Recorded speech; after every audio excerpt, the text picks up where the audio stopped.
Hi అండి. ఈరోజు కథ 'ప్రేమ లేని పెళ్లి' పార్ట్ 7. ఇక కథలోకి వెళితే, లోపలికి వచ్చిన రుద్రదాత్రులను అపురూపంగా చూసుకుంటుంది సునంద గారు. రుద్ర చెప్పకుండా ఎందుకు పెళ్లి చేసుకున్నాడు అని ఆలోచనలో పడ్డారు ఇంట్లో వాళ్ళు. ఇంతలో రాకేష్ గారు మాట్లాడుతూ, ఏం రుద్ర, ఒక మాట అయినా మాకు చెప్పకుండా పెళ్లి చేసుకున్నావ్ అని అడుగుతాడు. ఆ మాటకి దాత్రి సీరియస్ గా రుద్ర వైపు చూస్తుంది. ఆ చూపును గమనించిన సునంద గారు అంతలోనే, నీ పేరు ఏంటి అమ్మా అని అడుగుతుంది. దాత్రి ఆంటీ అని సమాధానం చెప్తుంది. చక్కగా ఉందమ్మా, నీలాగే నీ పేరు కూడా అని అంటుంది సునంద గారు. అంతలో దాత్రిని గమనిస్తుంది సునంద గారు. ఎర్రటి చీర కట్టుకొని, సింపుల్ మేకప్, సింపుల్ గా నగలు, వాటి అన్నింటినీ కాదు అనేలా ఉన్న మొహం కళ. చాలా అందంగా ఉంది రుద్ర నా కోడలు అని అంటుంది. ఆ మాటకి దాత్రి షాక్ అయితే రుద్ర సిగ్గుపడుతూ ఉంటాడు. రాకేష్ గారు, సునంద తనకు ఇల్లు అంతా చూపించు అని సైగ చేస్తాడు. తన భర్త మాటలు అర్థం అయిన సునంద దాత్రిని అక్కడి నుండి ఇల్లు చూపించడానికి తీసుకెళ్తుంది. ఇప్పుడు చెప్పు రుద్ర, నీ లైఫ్లో ప్రతి ఒక్క మూమెంట్ మాకు చెప్పకుండా జరగదు. ఎందుకు సడన్ గా పెళ్లి చేసుకున్నావు అని అడుగుతాడు రాకేష్ గారు ప్రేమ్. ఆ రోజు కళ్యాణ మండపంలో జరిగినది, అంతకుముందు తనకి దాత్రి వాళ్ళ నాన్నకి జరిగిన డిస్కషన్ అంతా ప్రేమ్కి రాకేష్ గారికి చెప్తాడు. రుద్ర సిచ్యువేషన్ ని అర్థం చేసుకొని తనకు నిజం ఎప్పుడు చెప్పాలని చూడలేదా అని అడుగుతాడు. చెప్పాలని ఉంది, కానీ ధైర్యం చాలలేదు బాబాయ్ అని అంటాడు. తన బాధని అర్థం చేసుకున్న ప్రేమ్, ఏం కాదు రుద్ర, తనని నువ్వు ఇష్టం లేకుండా పెళ్లి చేసుకున్నావు అని తను నీ మీద కోపంగా ఉంది. ఆ కోపం ప్లేస్లో ప్రేమ వచ్చి చేరుతుందిలే అని చెప్తాడు. ఈ డిస్కషన్ అంతా అయిపోయే సమయానికి సునంద గారు, దాత్రి కిందకి వచ్చారు. దాత్రి చాలా తొందరగా సునంద గారితో కలిసిపోయింది. ఎంతసేపు ఇలా ఉంటారు, తింటూ మాట్లాడుకుందాం అని అడుగుతాడు రాకేష్ గారు.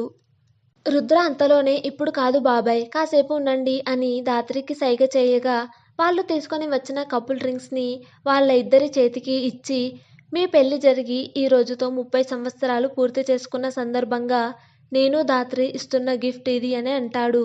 అంతలో ప్రేమ్ కూడా వాళ్ళ అమ్మగారికి నెక్లెస్, నాన్నగారికి వాచ్ ప్రజెంట్ చేశారు. వాళ్లే మర్చిపోయిన వాళ్ళ పెళ్లి రోజుని పిల్లలు గుర్తు పెట్టుకోవడంతో చాలా హ్యాపీగా ఫీల్ అయ్యారు వాళ్ళిద్దరూ. రుద్ర ఇచ్చిన రింగ్స్ ఇద్దరికీ ఇచ్చి ఒకరికొకరు పెట్టుకోమన్నారు. వాళ్ళు అలాగే చేశారు. దాత్రి కూడా హ్యాపీ యానివర్సరీ ఆంటీ, అంకుల్ అని విష్ చేస్తోంది. తర్వాత అందరూ తినడానికి వెళ్తారు. సునంద గారు మాత్రం రుద్రకి నచ్చిన వంటలతో డైనింగ్ టేబుల్ అంతా నింపేసింది. వాటిని చూసి రుద్ర షాక్ అయ్యాడు. ఇంత కష్టపడి నా కోసం ఇవన్నీ చేశావా అమ్మా అని అడిగాడు. నువ్వు పిలిచే అమ్మ అనే పిలుపు కోసం నాకు ఇవన్నీ కష్టం అనిపించవు అని చెప్పింది. ఆ మాటలకు రాకేష్, ప్రేమ్ నవ్వుకున్నారు. దాత్రి మాత్రం చాలా అపురూపంగా చూసింది రుద్ర వైపు. ఆ చూపు గమనించిన రుద్ర తనని చూసి కన్ను కొట్టాడు. దానితో తడబడి చూపు తిప్పేసుకుంది. తింటూ ఆలోచించుకుంటూ ఉంది.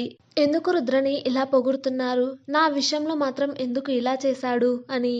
తను సరిగ్గా తినలేదని గమనించిన రాకేష్ గారు, దాత్రి వంటలు బాగా లేవా అని అడిగారు. అలా ఏం లేదు అంకుల్ అని సమాధానం చెప్పింది.